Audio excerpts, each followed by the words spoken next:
L'origine du camélia est une origine essentiellement asiatique. On retrouve le camélia sur le continent asiatique, majoritairement en Chine, mais également au Japon, en Corée, au Vietnam.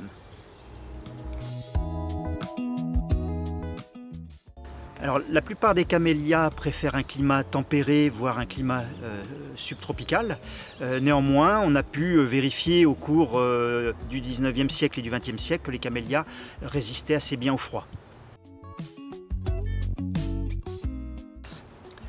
Alors, les premiers camélias arrivés en France sont arrivés vers les années 1790. Ils sont arrivés à Nantes de façon plus importante à partir des années 1806, date à laquelle le maire de Nantes a acheté des graines en Angleterre et a commencé à les multiplier dans sa propriété nantaise.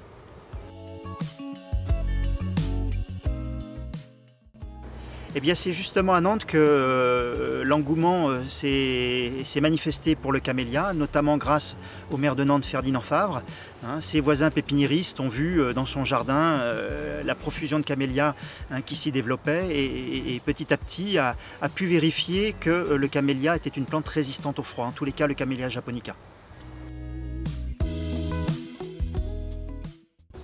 Alors le camélia s'adapte assez bien en France. Plus particulièrement dans les régions où les hivers sont doux, où la pluviométrie est assez régulière, et on va retrouver des collections importantes, des plantations importantes de camélias en Bretagne, au Pays Basque, dans des régions qui finalement conjuguent ces caractéristiques, température douce, humidité régulière et surtout des sols qui sont des sols plutôt acides. Le camélia est surtout connu des Européens à travers le camélia d'ornement, le camélia japonica, le camélia sasanka, mais le camélia est également une plante qui se cultive sur des millions d'hectares en Asie puisqu'il s'agit du théier.